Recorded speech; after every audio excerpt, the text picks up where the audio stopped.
little cool down. Woo! So I'll start off by just introducing myself and the cultural creatives community, and then we'll get right into your introduction, and then I'll ask the first question, which is more about the work that you do. All right, awesome. So we are live here today on Cultural Creatives, which is a brand new community, and I'm super excited to have Lysandra here today. And so I'm just going to introduce myself for 1 second, really quickly. My name is Kendall Potskin. I am the founder of Cultural Creatives, and I'm very excited about this community. It's very new, and honestly, I could have named it Dream Guardians because that's a lot of the inspiration that I have is each person within the community and that we interview, I do consider a dream guardian. And so thank you, Lysandra, for protecting your dreams and inspiring others as well. So let's get to know a little bit about you. Yeah, well, thank you so much, Kendall, for having me. Buju, Anin, everyone who's watching this. Lysandra, nothing. In addition to Cuz, I do go by Anatin, which is my original Ojibwe last name, which means calm wind. And so originally I am from Northwestern Ontario, Treaty 9. So my nation is Bearskin Lake First Nation. I am Anishinaabe Kwe. But I've been living in Mohkinstsis, which is Calgary, for the last 10 years or so. So lucky to have a home back in Ontario and here in Alberta too. Awesome. Thank you. So our first question for today is going to be, for the folks just meeting you, how do you describe the work you do in your own words? Yeah, so the work that I do is diverse. So my full-time job is the industry development specialist for Southern Alberta. So I work 9 to 5, Monday to Friday, with Indigenous entrepreneurs who are looking to develop their products, businesses, and experiences within the Indigenous tourism sector. So that's a little bit about my full-time job, but I also do run a business on the side, which is consulting for marketing, social media, and really engaging with industry partners who are looking to engage with our Indigenous entrepreneurs as well. So that's a little bit about my job. And so every day I get to be surrounded by creative, like-minded individuals who are looking to not only break cycles, but also inspire the next 7 generations. And so it's a really good job to have, especially because I'm around that energy and I get to be a supporting role in elevating those voices and elevating and empowering those stories. Awesome. Yeah, no, I really appreciate you even being here today. And so the next question I have is what drew you into the tourism space and as well as marketing and journalism? Because I feel like they all kind of coincide in your world. Yeah, and you're right for saying that. I started off as a journalist. So I went to SAIT for their 2-year diploma program, and I graduated in 2022, 23. So just at the end of the COVID pandemic. And so I started off with about a year into that industry. And I got to work everything from like editorial magazines. I worked for Avenue Magazine. I worked for Global News Calgary and then Global News National. I've done some investigative reporting. I've also worked with a book publishing company for a children's book company. And yeah, and I've also done like freelancing. So I've done a lot of like freelance writing for different publications all throughout Turtle Island. So that was a bit of my journalism career. And the last job that I had in that realm was with Avenue Magazine. So I really got to really capture the city's ambience through those stories, and also be part of telling those stories beyond words, so visually as well, and getting to explore how a magazine captures those stories. And then that kind of spiraled into the job that I have now. Actually, I was at this Indigenous Tourism Alberta's first conference here in Calgary, and I was covering it as one of the media, as part of the media entourage covering the stories. And with that, I met the current marketing director, Tom Bayman, and he essentially was like, "Hey, if you're open to further contract work, like give me a call. I have some creative projects that I'd love for you to take the lead on." And so at the time, my contract was ending with Avenue Magazine, and I was looking for further work. And so I called him up, and one thing led to another. And the contract work eventually, evolved into this full-time position as the marketing specialist. And now that was the first ever role within that workplace, because it's very small. Currently, we're at 12 people. And so I was the first person to really ever fill those shoes as the marketing specialist. So the job kept me very busy, and my role was to amplify and share Indigenous tourism experiences and really elevate those stories for social media, for media as well. So that active PR journalism, as well as the industry communications part as well. So it was a very fulfilling job, and it really just kept me feeling inspired to continue finding those meaningful stories. Because when the time that I spent in journalism, it felt like I was just snowballing from the next thing to another. It wasn't. It was rich, but not rich enough for me to stay on one topic, to cover one story, one niche. And so when Yeah. I found these stories within Indigenous Tourism Alberta, it felt really meaningful for me to be able to amplify and share those stories, and the trust that those entrepreneurs gave me to tell their stories. And so I was in that role for about 2 years. And then that led me to my current role, which is the industry development specialist for Southern Alberta. So I manage all Calgary, Banff, going down south to Lethbridge and all those surrounding communities. So it's a very large area, and very much so still rooted in community, rooted in grassroots, and making sure that I'm in relation to all these entrepreneurs and industry partners, and making sure that those same stories are shared responsibly and relationally, and not so much focused on like that creative angle, but more so the honesty behind that, and how we can bridge those gaps and create meaningful connections, so that we're all at the top and not one way or the other. So that's kind of like my career. It just started off with just simple reporting and led me to where I am now. Awesome. So, do you have like any particular project or business that was like the most exciting for you to experience? Yeah, there's been quite a few exciting projects. And some of them weren't necessarily led by me, but certainly had involvement with me. One of those projects being a creative project in my time as the marketing specialist. And so that we worked with a Cree music artist, who had written 3 songs inspired by 3 Indigenous tourism experiences. And we got that printed in the Globe and Mail. And not only did we get it printed, but we got it printed in both syllabics, Cree syllabics, and English. And so it became this beautiful piece that not only empowered this musical artist to write these songs inspired by culture and tradition, but also we got to use that as a revitalization tool for language. And so that was really one of those projects that really I hold close to home. Because it just means so much. And then on the flip side, like on my industry development specialist role, one of the projects that I am excited about is working with the Calgary Stampede and developing a youth mentorship program with Indigenous youth to, help them figure out what tourism is about and building the next capacity for the next generation, and just, really amplifying the potential of Indigenous tourism and empowering our Indigenous youth to feel inspired and want to be in these spaces, but also making sure that these spaces within tourism is safe for them to exist and for them to work in. So I'm excited to partner with, the Calgary Stampede to make that a reality. And so that's coming up this year.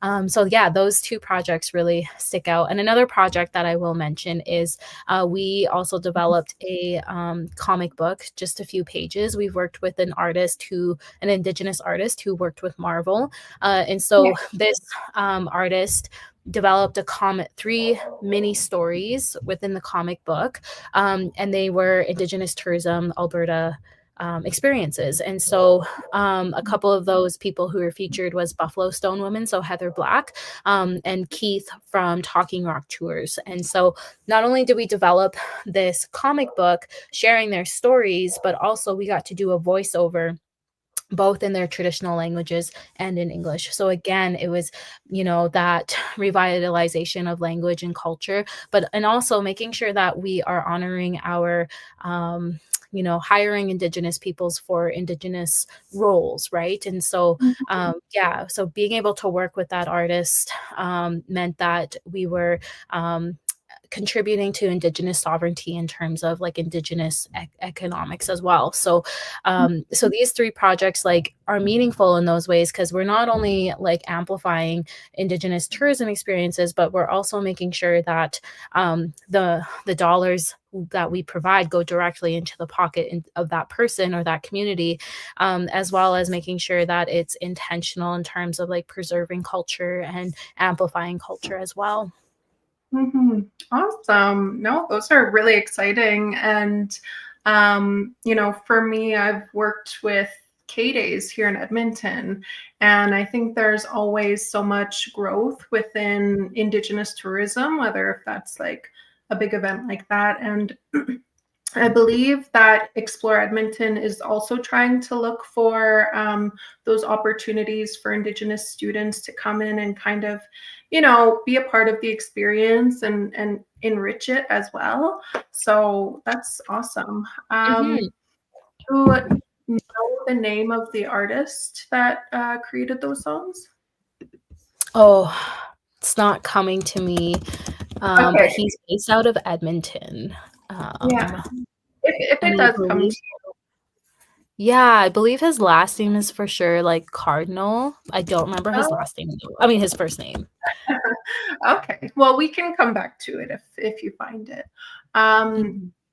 cool. Awesome. So, was there a moment that you realized storytelling wasn't just creative work, but responsibility inside the industry?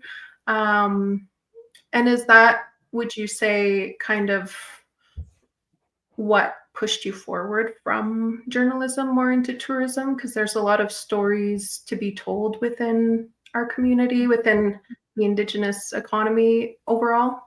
Yeah. Well, like whenever someone says, like, what is Indigenous tourism? I like to just share the message that, like, we've always been storytellers, we've always been creatives, we've always been entrepreneurs, we've always shared our cultures, our traditions, our beliefs. We've always welcomed you into our teepees, our communities, our homes.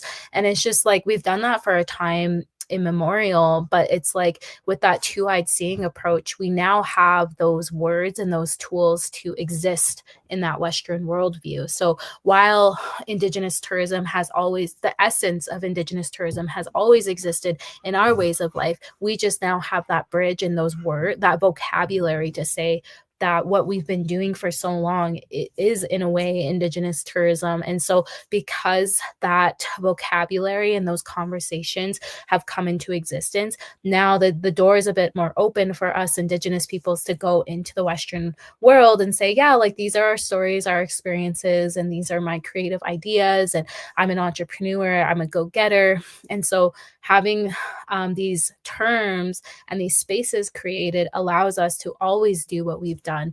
We just have the tools to do it now in the Western worldview. And for me, it's like I've always had a creative spirit. I've always, even growing up as a young girl, like I've always journaled, I've always done vision boards, I've always wanted to be a Mhm. writer and like be a published New York Times best-selling author. And, these are dreams that I've held close to my heart. And while I'm not currently a best-selling author yet, I do Mhm. get to channel a lot of that energy and that inner child aspirations into the goals that I'm, contributing to as an adult. And it became more meaningful for me because when we're allowed to express ourselves creatively, it comes with that reminder that these spaces, these institutes, these organizations weren't always meant for our people. And so, even just being able to exist in that space and bring that creative ideas and those energies with me is like just a Mhm. testament to how powerful we are and how guided we are and how protected we are. And so, being creative is a privilege because that's something that our ancestors didn't necessarily have. And some of our living relatives as well, they didn't have that privilege growing up. They had to survive, and I get to thrive because of those sacrifices that they made. So being creative became a lot more of a responsibility, knowing that like these are prayers, these are things that were brought into ceremony for us to exist in these spaces. And so I think about that a lot, like, and that's what makes my creativity and my roles so meaningful for me, because it's part of a collective responsibility. And so there are days where I'm just like, oh my gosh, like there's like just so much cycles to break and all these things. But then I remember that we're all part of the same collective. And it's like, and we continue to break those cycles by allowing ourselves to be creative and pursuing those, and also supporting other creatives too. Like, and so it's very much about that reciprocal responsibility. Mhm. Awesome. Yeah, no, I totally feel the same. And, for me, I guess it's, I've been kind of telling myself even recently, it's like, I don't want to be famous, but doing stuff like this, it's inevitable, but I'm just doing what I'm kind of being told to do, I guess, like spiritually. Because people need that motivation, they need that role modeling, and they need kind of, someone to show them that they're able to do stuff like that as well. And so I'm just like, okay, well, I don't want to have to post every single day, but I kind of am getting into the motion of doing that just because, you know, what's being done is more important than how I feel about it, right? So Exactly. I feel that, yeah. Yeah, and it's um, healing. It's so healing to do that, as yeah, much, and I think the reason why we feel so like, "Oh, like, I don't wanna, like, make the posts and do the content and stuff," is because 'cause we're so, like, overstimulated by technology these days, right? And it's hard yeah, to be in those digital spaces sometimes when you're constantly operating in it, and so I get it, but at the same time, it is healing because it's all about the intention of your work and the people that you're engaging with, right? And it's important to have role models. Like, I think about all of our northern communities that are isolated and don't have accessible resources to health and education and all these things. And it's like, I think it's important that those of us with those gifts who can show up as a role model continue to answer to those calls, because there are people out there, that might be their only lifeline some days, because life can be hard in our northern isolated communities.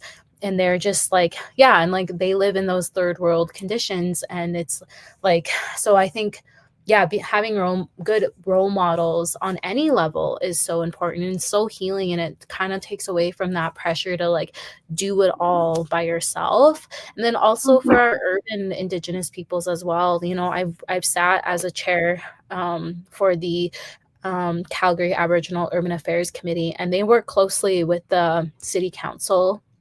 And so mhm, we've done meaningful work in terms of like building reports on how the city can answer better to the truth and reconciliation calls and really address the needs of urban Indigenous peoples. Because unfortunately, the case is not that, a First Nations person moves to the city and they're set up for success. If anything, they face more barriers. And so it's really Mhm. just trying to close those gaps as well. And I think like, yeah, creating spaces where you can be creative and you have those role models in those spaces on any level is super, it's good to see, you know, because it's like you can see each other in those spaces. And it, I know for me, like it makes me feel less lonely, less afraid, less anxious to be in those spaces when I see another one like me. So it's, yeah, I totally Yeah. hear you on that. Mhm. I mean, so this is kind of off topic a little bit. This is more of a personal share. But, for me, I kind of grew up in between both. So I grew up moving back and forth almost every second year or every year between Edmonton and a small town community, High Prairie. And, one of my parents, they're very reclusive. They struggle with depression, anxiety, and then my other parent, struggles with addiction. And that's pretty normal in Indigenous communities where you are kind of maybe not surrounded, but you have close family members that are struggling with that cycle, right? And, for me, I guess the reason why I've taken so much initiative in being a role model and doing the work is because, I needed that. I needed someone like that to show me that, like, I guess we matter really opened the door to that, to me being able to speak and open up about these types of things that a lot of Indigenous folks face. And, it's tough because it's very easy to, you know, follow the same cycles as your parents. Whereas, you know, for me, I guess my biggest fear is being an addict, right? Because I've seen that not just with my dad, but kind of roll into my siblings. And so I'm like, and then becoming a parent, it's like, okay, well, I have no choice but to succeed with what I'm doing. And so that kind of draws me forward. But for folks who kind of move from the northern communities or southern communities that are a little bit more reclusive, and they come into the city, it is very hard to find like a positive community because it's kind of so easy to, see a relative and kind of get into their group of friends or access what they're accessing. And so what has been like the project um, needs that you guys are trying to meet with the program? Yeah, well, definitely like creating public spaces that honors traditions. Like in a lot of spaces, there is like rules against smudging and like, and so Mhm. it's just like creating spaces where we can openly smudge if that's something that we're called to. And so, yeah, just addressing some of those barriers, at least in terms of like the urban Indigenous population, like just finding spaces where, yeah, they can come to and not have to, yeah, feel pressured to, yeah, do anything else but exist. Because sometimes I find, especially in a progressive city like Calgary, it can be like almost like a fine line between embracing your indigeneity, but then being tokenized by it. So we're really just trying to navigate how we can put those fine lines and boundaries. And then in terms of like the program that I'm working on with like partners like Calgary Stampede and Tourism Calgary. Like I just wrapped up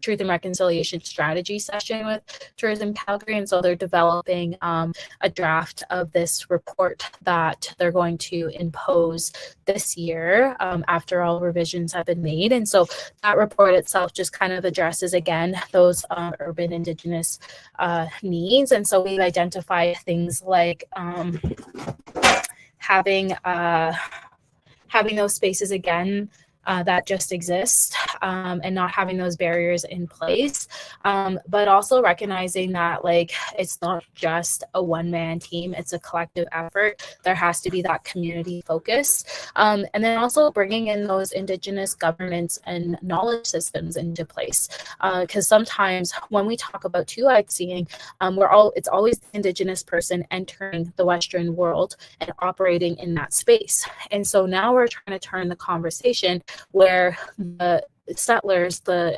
allies, can come into our spaces and try to operate in the ways that are beneficial for both parties. So that way it's not so emotionally heavy and heavy on that Indigenous person to constantly go into those spaces. And then, of course, like with that youth mentorship program with Calgary Stampede that I'm working on, we want to really address the needs of visibility, representation.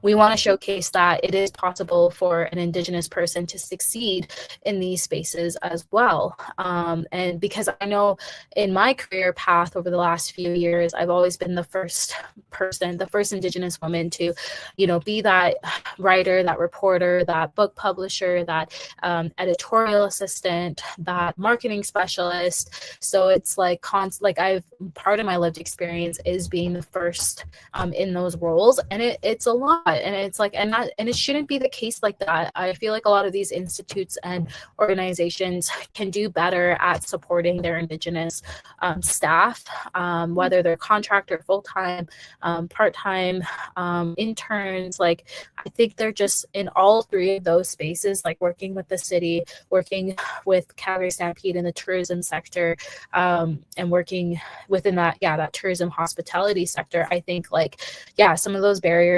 includes the representation matters, that two-eyed seeing approach, trying to share that responsibility and integrating our governance and our knowledge systems, because something I've also noticed in these spaces that I work in is the checklist approach. So when the Truth and Reconciliation report first came out, a lot of people were like, land acknowledgements, it's in my email, it's on my website, and we do it now in front of all these events. And it's become part of that checklist approach where it's like, yep, I've done a land acknowledgement. Yep, I've hired an elder. Yep, I've consulted with the nation. And so I feel like that's kind of where things are headed towards, where they're just like, because I've done these three things, I'm in good hands, I'm a good ally. But then now I'm sitting with people and being like, no, like those are great steps that you're taking, but it goes further than that. To be a relational ally, there is so much more work that needs to be done. And so some of those projects that I'm working on kind of stems to address those issues for sure. Mm-hmm.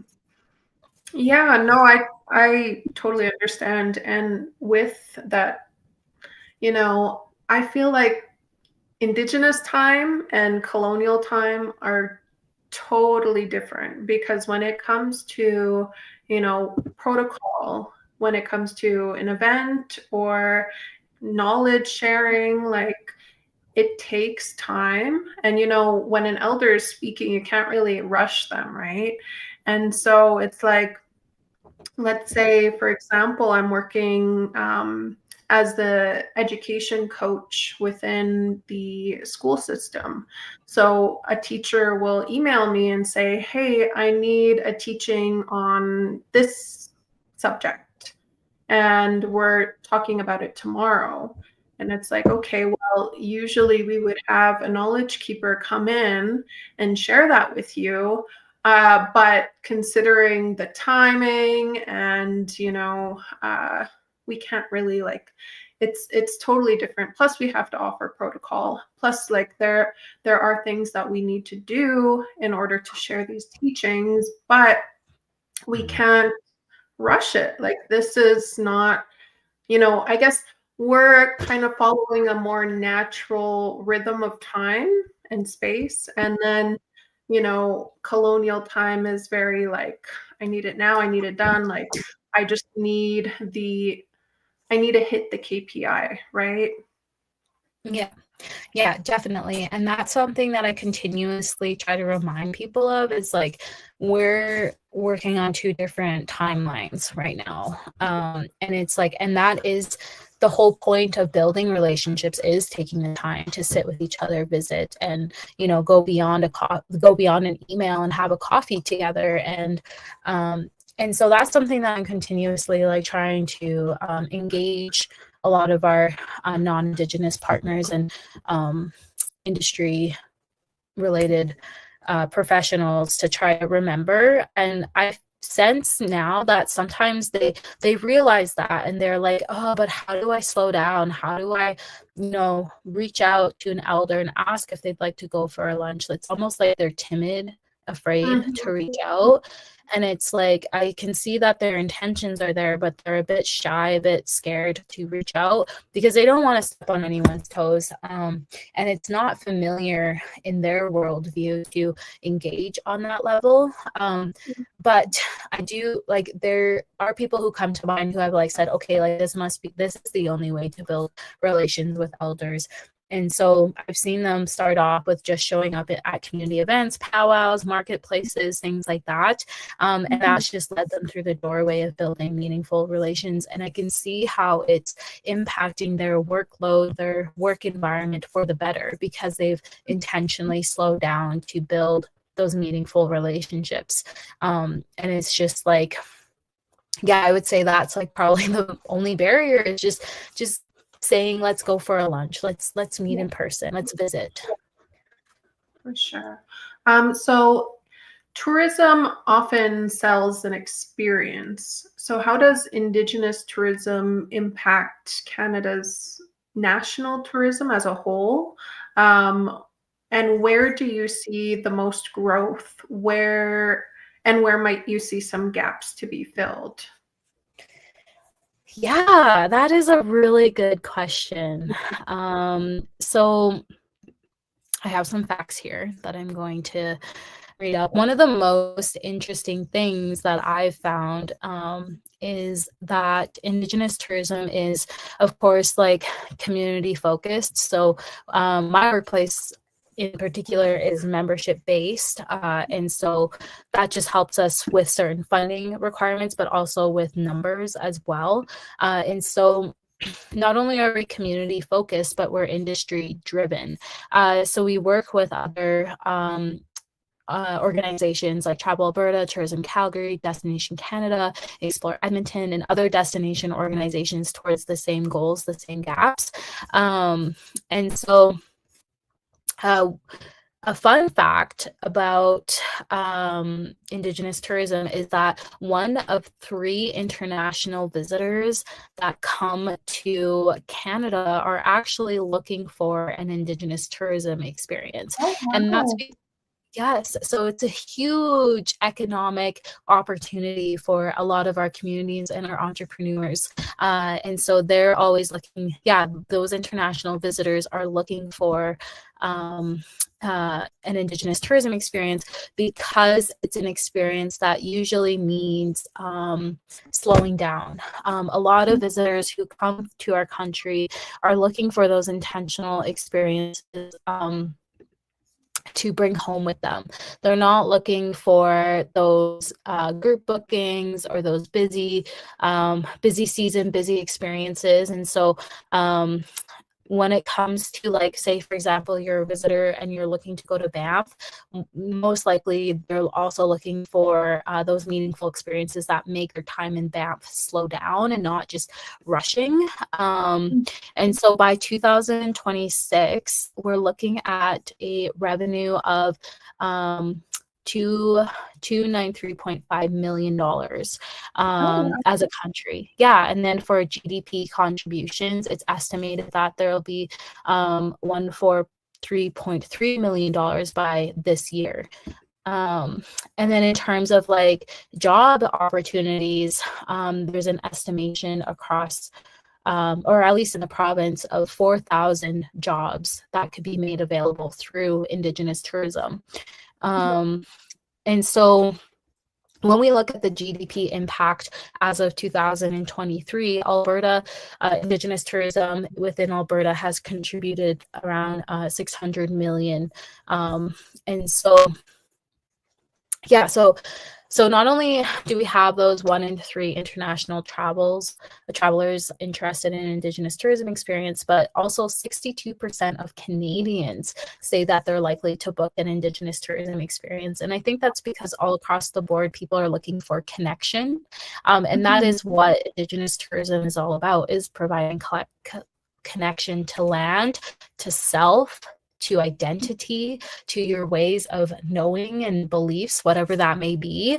And so a lot of our experiences are provide that for those visitors that book the experience. And now the other interesting thing is that 55% of Gen X is the demand of each generation is pretty high. So if we look at the boomer generation, we've got 44% of boomers looking to book an experience. 55% of Gen X is looking to book an Indigenous experience. 68% millennials, and then the one that really brings it home is 75% of Gen Z are looking to book an Indigenous experience. And so when we really think about that, like, that is the younger generations who are looking to come for those connections, but also build those relations. And so it makes me really hopeful that, 10 years down the road, it's really integrated into both worlds. And so, yeah, so those are some of the facts that I have, where just the value and the impact of Indigenous tourism across Canada. And those are just statistics for Alberta. We're not even talking about BC or Quebec, which are the other leading provinces for, the economic impact, job opportunities, cultural revitalization, and things like that. Yeah, I remember. I think that's where we first met, was at the International Indigenous Tourism Summit. Yeah, Yeah, that was yes, because I believe you were there as part of a jigging experience. That's where I met you. Yeah. So from your guys' perspective, how did that go? It went well. It was memorable. I had so much fun. And just, I think, like, the important thing about these events is just, like, having those meaningful conversations. And it's like a lot of the same conversations can be said and overdone with, but I think it's important that we continue to have those conversations. So that event in particular really continued some of those conversations and opened doors to further conversations. And just, so that was like a really impactful event for people to gather and connect and remind ourselves why we're doing this. I remember when I first walked in to the conference room, I think Shea Bird was on the stage, and he was kind of going through the statistics, and I'm like standing there and I'm like looking, and I'm like, wow, this is awesome. No, I was very interested in Indigenous tourism after that. And I'm like, how do you even get a job here? Like, this looks so fun. I know. I'm so fortunate.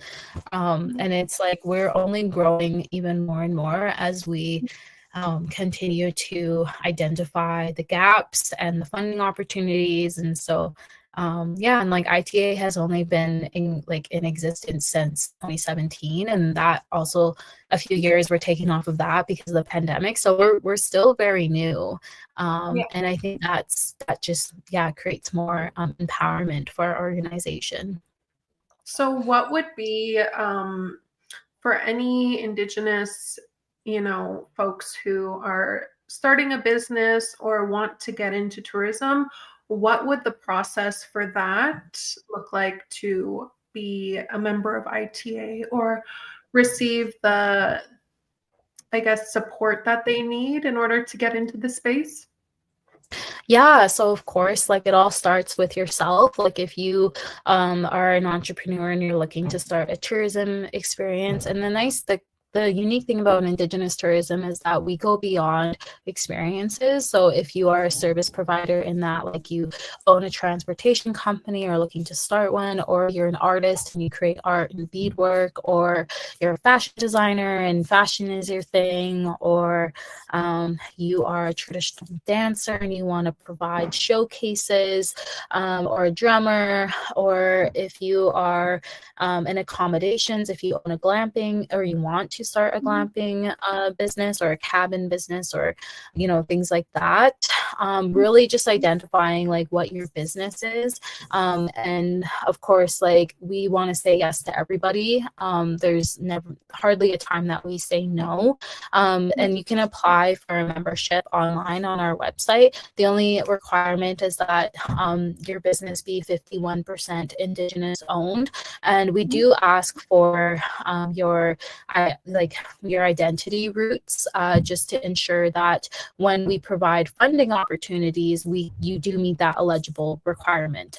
And so you can apply for a membership, but just first have your business started, whether that's you've got your name, your business license, your social media presence, website, maybe just the bare bones of your business. And then if you are accepted for membership at ITA, that's when you get to connect with someone like me in my role, depending on where you are at regionally. And then we just kind of take it from there and identify the next steps in your business for you.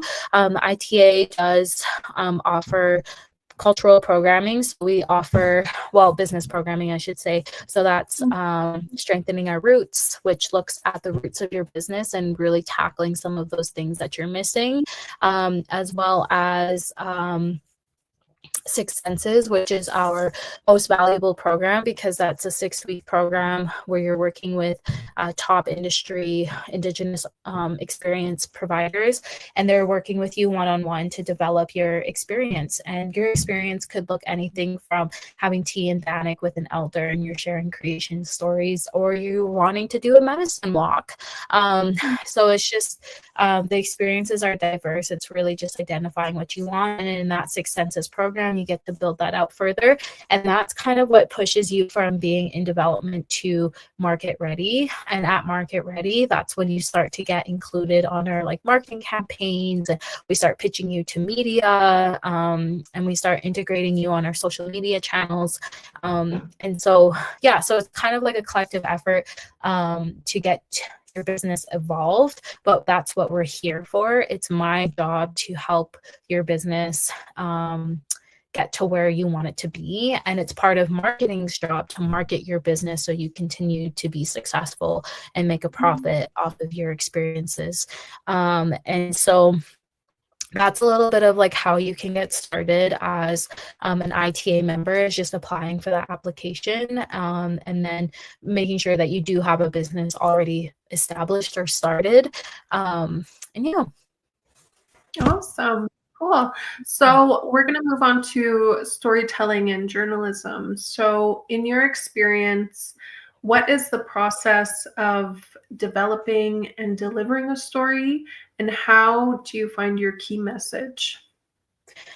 So that's something that you think that it just you can figure it out from the get-go, but honestly, for me the process is I have to sit down with the person and hear their story. But in order for that to happen, I have to build that trust and those intentions, and then they tell me their story, and when I'm post-production writing this story, the angle comes to me, the key message comes to me through that writing. And sometimes it takes 2 to 3 drafts of the same story to figure out what that angle is and that key message.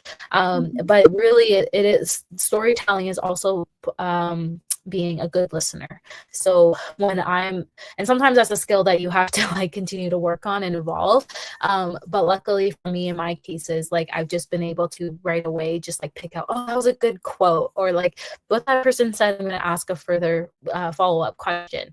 And so being able to have really good listening skills, and being able to have that trust with your subject, with your story, and trusting the process of writing the article. Because sometimes, like, maybe I want to go in there and figure out, like, oh, what was the story of you becoming a fashion designer, and then the story ends up being, what are the barriers that you face as a designer, and how partners can remove those barriers. And so it's really just trusting the process. And I feel like every writer or every creative has their own process to get from point A to point B, which is probably one of the better things of being a creative, is just being able to hone into those skills. Yeah, and so it's not always perfect. Sometimes it's ups and downs, and like, oh my god, like, why did I like think this was like such a great idea and all this stuff. But at the end of the day, the results end up being, yeah, impactful, because I spent time with their story and figuring out the best parts of their stories. Was there ever like a moment or a story that kind of went against your ethics, as like your personal ethics or cultural ethics? Yeah, definitely. I did have an experience like that. It was around the time of the 215 Graves, and I was working for a media publication, and they had wanted me to go and do some reporting around other residential schools at the time of the 215 Graves. And I thought that was really insensitive, but also tokenizing me, because I thought that it would be best if it came from an Indigenous writer. But at the time, they didn't understand that I was grieving those 215 graves, and that it was, culturally and spiritually, a loss. That's something that I had to carry. And so I couldn't find the words to explain that to them, not only because I was young, but also I didn't know what was coming up for me. I didn't know that was that intergenerational healing that needed to take place. And so that was one of the times where I had to firmly put my foot down and say, no, like, I can't write this story. Not only is it inappropriate to ask me that, but does not align with my spirit, with my culture, and I have to honor that right now. Because those 215 graves, it wasn't discovered for people to go do reporting on. It was discovered for other reasons. And so just, yeah, that was the one experience I had where I definitely came at a crossroads with my ethics as an Indigenous woman, and showing up in those spaces. Wow. No, I'm super proud of you, and thank you for sharing that. Yeah. So, what would you say ethical journalism looks like during a time where data sovereignty is now in question? And how do you think it might impact the industries that you work in? Yeah. I mean, I think it's really important to remain rooted in, what's the word? I think when it comes to like ethical journalism in terms of like data sovereignty in these like specific spaces, I think the one thing that we have to remain rooted in is our lived experiences. And I think that's what makes it like different, because with our data sovereignty and the risks and the imposement of like AI and these new technologies being developed, I think like it's really important for us to remain in our lived experiences, because those things are never going to be able to compare to that emotion you feel when you hear a drum song or a story, or the laughter in the pit of your stomach that comes bubbling up to the surface when you hear a really funny joke. So it's like, I think like we just have to remain rooted in our lived experience, and bringing that with us, because I think that's something that not a lot of other people really have as part of their identity. And so with the lived experience comes your ethics. And so, and we're always continuing to evolve with our lived experience. And with that, our ethics always evolve as well. And I think that's what makes at least our people, our Indigenous people, so unique and Mhm. empowered is because we have those ethics that continuously evolve through ceremony, through storytelling, through sitting with our relatives, through sitting on with the land, and through dreams as well, and just honoring those parts of ourselves. And so I don't ever really think that like, our technology these days can really encapsulate the spirit of our culture and the spirit of our stories, because they're protected in the ways that, you know, there's a reason why it's only orally told, right? And so we have Mhm. to remember those ways of beings and knowings as we continue to navigate, you know, AI and technology and data sovereignty, and just remembering, yeah, that our ethics are always rooted with our teachings, with our stories that were given, and we were born with those. And I think it's like part of who we are, and I don't think we could ever lose sight of that, because it always comes back to us, especially when we're struggling through the bad times, right? And it comes through during the good times too, but I think that's what makes um, the protection so strong are those factors for sure. Awesome.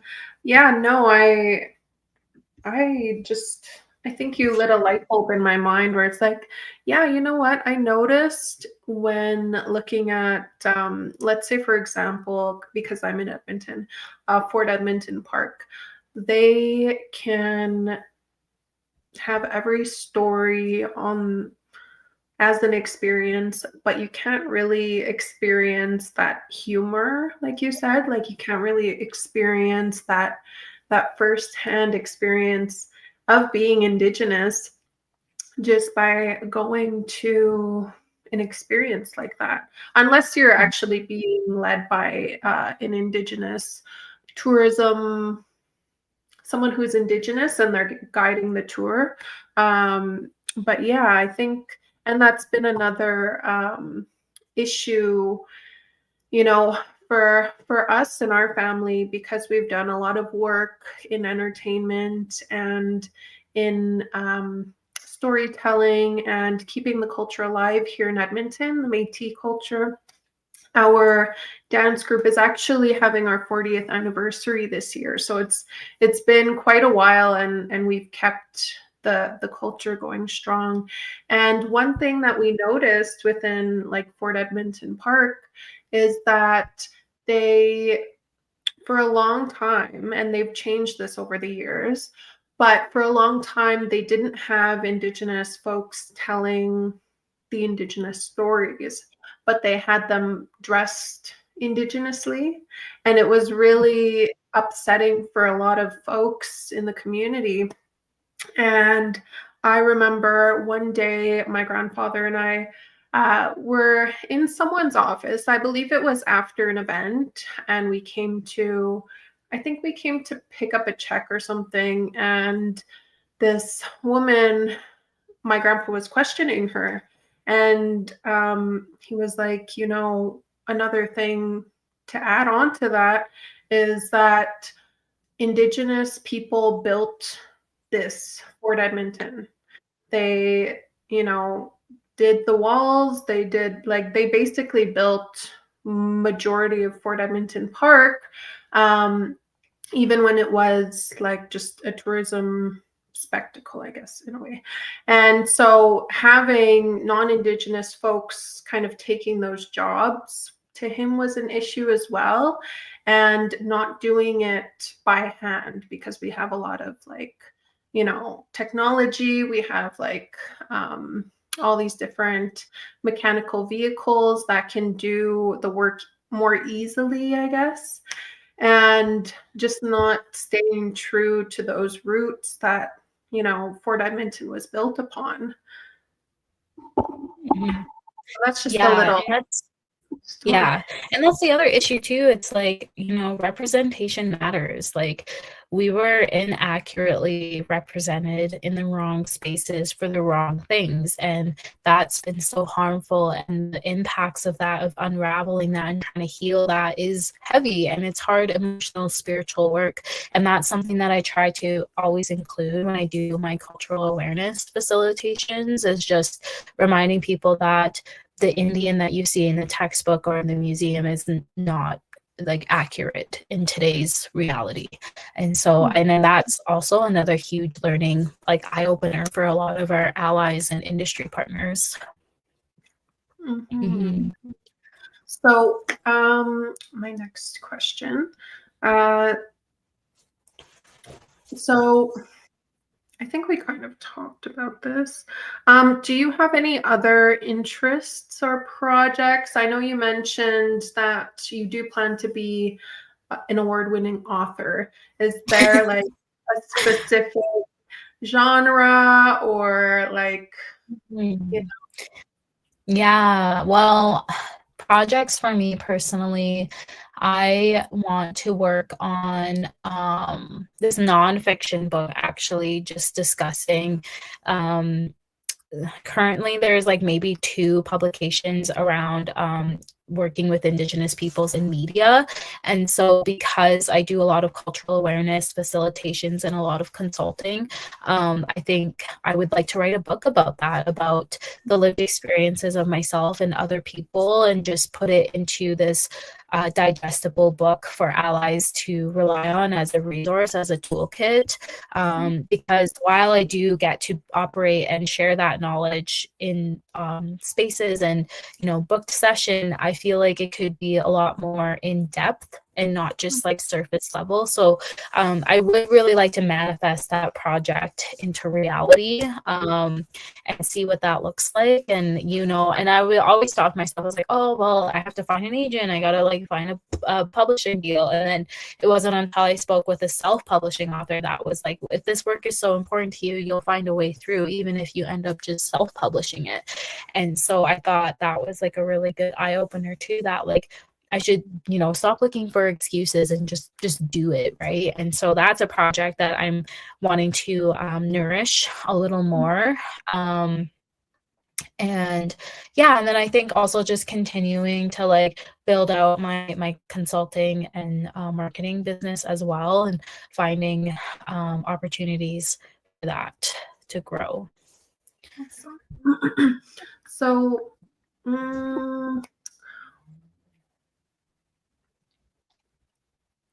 one second. I'm just like, I think we kind of covered a lot.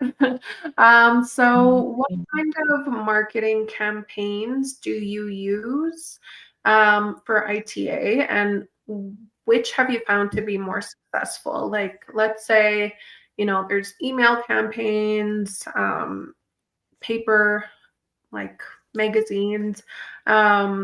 Which ones do you find to bring more traffic or get more attention? I mean, it all depends on the audiences. Like with our newsletter campaigns, that has been a huge success for our members, but also for our industry partners looking for those valuable insights into the industry. And then, to market Indigenous experiences, I would say like, if you're ever scrolling on Facebook or Instagram and you see those like carousel ads, those do well, because it attracts that visitor. And then it goes, the nice thing about ITA is that we never click out to our website. It's always going to be the members website. And so you get those direct visitations from those audience. So we pay for all of it and you get to reap the rewards, right? And so that's been successful in terms of like booking experiences. So really just like identifying your certain audiences. Our social media has been great for visitors who are looking for inspiration.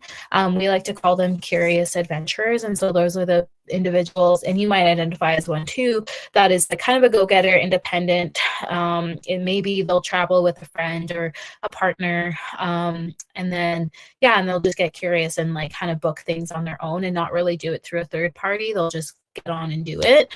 And so, yeah, just our social media marketing has been really successful in terms of working with that specific audience. And then same with like our ads on Facebook and Instagram. And yeah, and then of course, like our emails and our newsletter most succeeds with our members and our industry partners. So yeah, I think like marketing is all about just finding those audiences and finding keywords and finding the copy that works for them, the imagery that exists or that hits with them. Because like it's all about like, oh, someone might connect further with like a couple spa day at an Indigenous tourism owned spa versus a horseback riding adventure that's meant for the solo traveler. So really just trying to captivate those experiences and like trying to find what connects to that viewer. And it's tricky because it changes all of the time, and like algorithm and keywords and things like that do matter. They do play like a strong role in landing with your audience. And yeah, and like I think like because in today's age, like you have a matter of like 0.2 seconds to get someone's attention online. And so it's marketing is a competitive position to be in, but it's good once you know some of these mechanisms and these systems. It just gets easier. Awesome. So for like meta ads, do you try like a few different ones for the same experience or business, or do you kind of like what's the process? So the thing with like meta is that it'll it's better to always have different ads for the same business because of that identification, that connection piece to the viewer. So for example, if I was to market Blackfoot Crossing in Siksika Nation, I would have about 6 different ads just for Blackfoot Crossing. Kind of like angle towards like, oh, are you interested in storytelling? Are you interested in land experiences? Are you interested in cultural events that happen at Blackfoot Crossing? So creating ads that cater to all the things that Blackfoot Crossing provides. And then that way, when the ad campaign does go out, it kind of spits out the best fit for that viewer based on their algorithm and their keywords. So if they were searching for like cultural events near Calgary, then Blackfoot Crossing could come up because we're paying for those words. And so it's always better to curate 5 to 6 different ads for the same business rather than just one copy for one business and so on and so forth. And of course, like also making sure that you're changing out the images per ad, not providing the same one, and changing out those keywords for sure. So when you look at those meta ads and you say like, come visit Blackfoot Crossing, or come learn with us at Blackfoot Crossing, or experience Indigenous cuisine at Blackfoot Crossing. Like these are all keywords, but they're all catered to the same business, right? And is there any like, I'd say, tags or keywords that like, folks who have their own business can use in order to get those clicks? Yeah, of course, like when you're starting out, like it's gonna be like a little bit of back and forth trying to figure out like the audience and what they're looking for. But I think that's where your brand development is really important, like knowing what the story of your business is, because sometimes those things will come out naturally, like those keywords. Like for example, if you're working on your brand story, and this is something that I do as part of my consultation, is like when you're working on your brand stories, you want to identify those 4 pillars that create your business to be this like moving vehicle. And so within those 4 pillars, you're identifying those keywords and those algorithm pieces and the rest of your brand story. And so again, like that's something that comes along with the journey of starting a business. And it's like, it seems really daunting at first, because when you're just like the sole proprietor of a business, you're just like, you're doing all the things.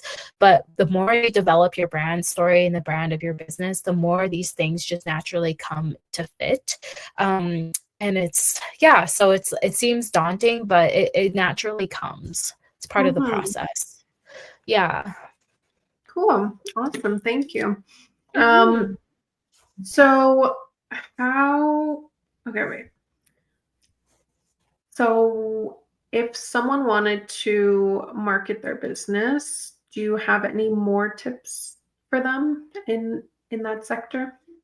Yeah, and to market your business, really just look at some of those like accessible resources that you can buy into to start off, and like of course like explore like meta ads within like your meta business suite.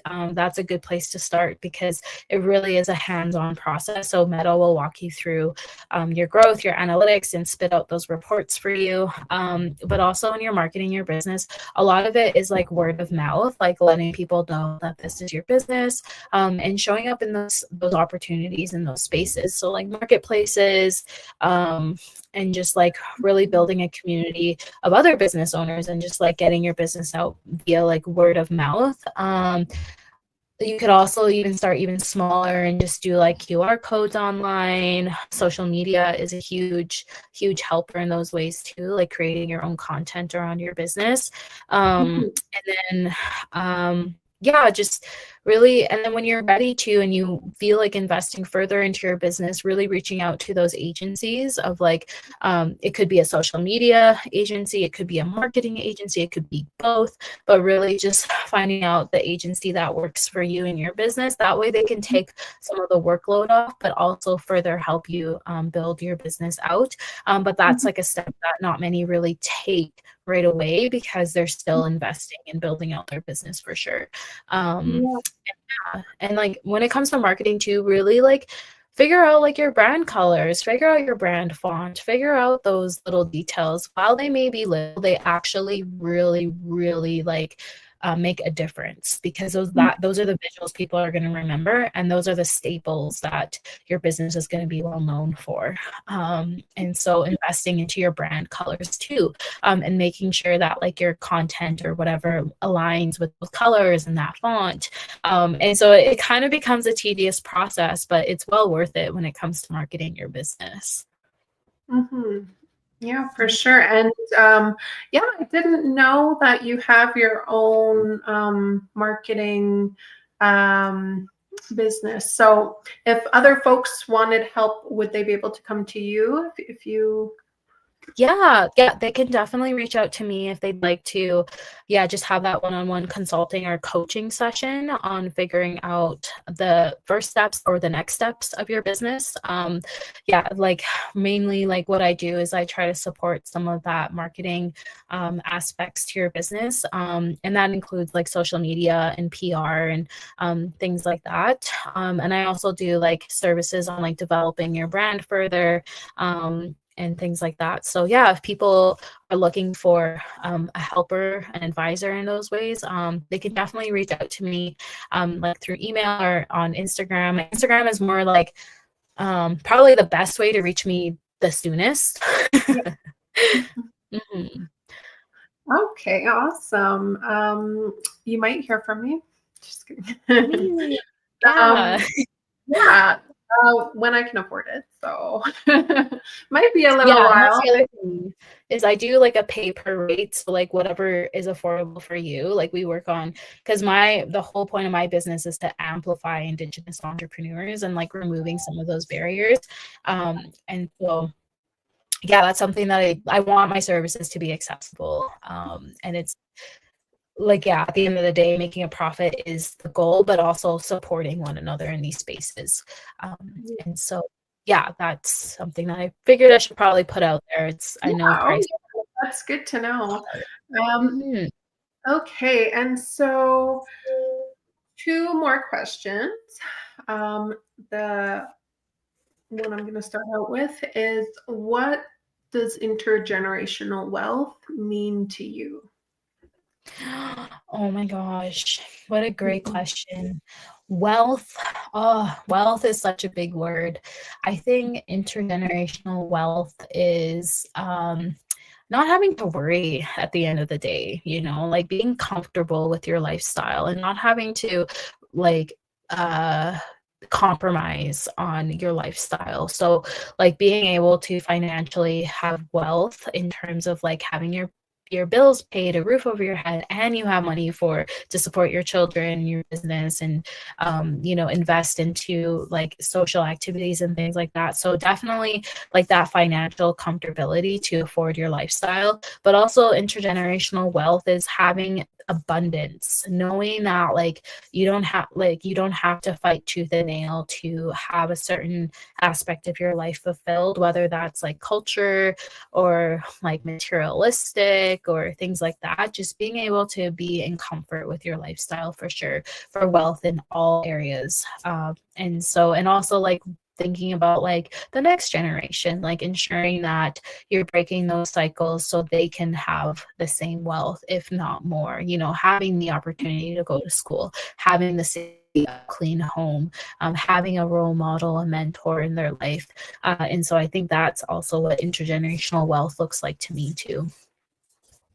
Awesome. And our last question, where can people follow you and support your work? Yeah, definitely on my Instagram, which is just my first name and then my last three initials, which is Lysandra.rnc. That's where I'm most public with all of the things that I'm up to, and the most transparent on what I'm up to, and the most engaged. That platform specifically, the audience on there is like-minded professionals and youth that I've mentored, and other people who are in alignment with some of the work that I'm doing. So I would say my Instagram is probably the best way to support me and to have those connections with me and conversations with me. Mm-hmm. Perfect. Awesome. Yeah, I will put the link to your Instagram on the video or under the video on YouTube so people Yeah. can access it. And I just want to say thank you so much. You've shared so many amazing things, and I appreciate you sharing your time with all of us here. So thanks. Of course, yes. Miigwech for having me. I'm so glad that we were able to talk, and hopefully, yeah, everything turns out. I'm so excited for you, Kendall, and your new Yeah, endeavors, and I'm just, yeah, excited to be part of it too. Mhm. awesome. I'm excited too. All right, so we will close it off for the day. And again, thank you, Kinanas Compton. And yeah, have a great day. Thanks.